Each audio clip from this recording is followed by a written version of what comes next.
Hello sir, narinig niyo po ba ako? Sige, tuloy-tuloy lang, tuloy. Sir, pwede ko po bang kumustahin yung kalagayan niyo dyan?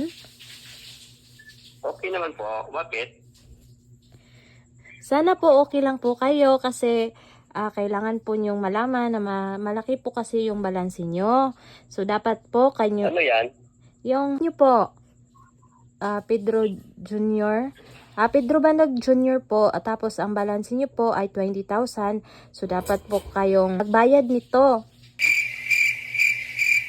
Anong kinuha po? Anong kinuha?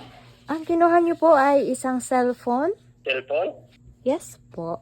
Cellphone po na Oppo. Gamit niyo po yung cellphone niyo? Opo, opo. Yes po. Bayad na ba yan? Bayad na to. Bakit? Bakit may balanse pa po kayo dito? Worth 20,000 po. Bakit? 20,000? Bakit na ano na? Tapos naman ang bayad? Mayroon pa ba po Bayad yan. Meron pa po ba kayong kinukuha?